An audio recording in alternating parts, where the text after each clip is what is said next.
Then my wife, she was actually the first person who was like, "You're gonna go talk to somebody," you know. She knows, and she's always been very supportive. But she was saying, "There's only so much I can do. You know, you need to talk to someone about this." And I actually started talking to someone and did EMDR, which was phenomenal. That really is, if I didn't do that, I could never do something like this. I would never tell you, never tell anybody. Um, but yeah, I went through a lot of therapy. But even with that, I was 29, I think, at the time. And I had waited that long to just deal with all this other stuff, as well as, the mental abuse that, I'd gotten growing up, physical abuse I'd gotten growing up, and then the sexual abuse I'd gotten growing up, and then never dealing with it. Like, really heads on, like, dealing with it. Even with therapy, it was just like, it wasn't enough. And I got really suicidal. Um, really suicidal. Um,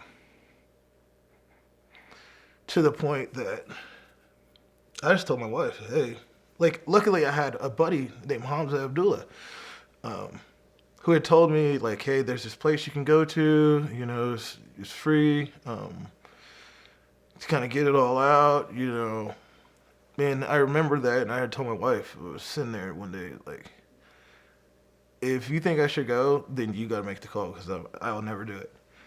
And then next day I was on flight, and I spent 30 days at this treatment center just getting it all out. And thank God that happened, because if I didn't have that chance to just sit there, like sit there in my own shit, really, and deal with it and not run from it, and actually have people around that were there supporting me and they're helping me, I don't know.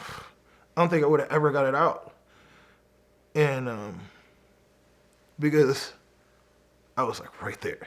Like, I remember I was walking around the neighborhood talking to my friends, talking to a lady named Sister Mabel. My buddy had recommended her to talk to me, and she just is nice because she just listens. Like, I can call her up and just talk and then hang up, and it's okay. There's not very many people like that, especially with me, because I felt like nobody listens to me. Nobody really hears me. And she did that. And it was great that she was there, because at that time I'd stopped talking to my friends. I'd really stopped talking at the house. All I was thinking about is just, gotta do this, gotta do this, gotta do this. Like, how am I gonna do this? How am I gonna do this? How am I gonna do this? And then I started severing ties with people. I was like, if I can just figure out a way for them to hate me, it like, when I do it, it'd be so much easier. Like, they could be moving on, like, whatever. But then, yeah, I talked to her, and she was just like, go back to the house, tell someone what's going on. Um, like, you have kids, they need you.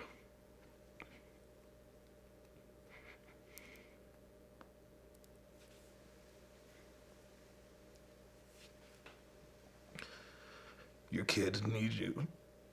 You have to be dead.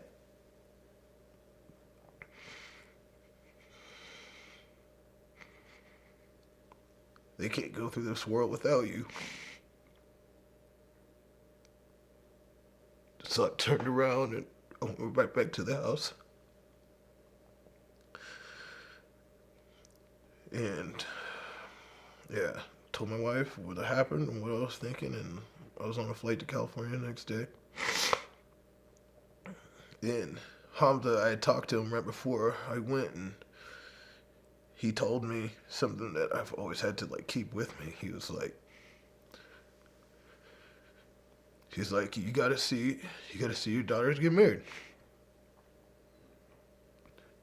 You gotta walk them down the aisle. You gotta do it. You gotta be there for your wife. She needs you too. Your brothers, your sisters. He was like, hell, even me. I'm gonna need you.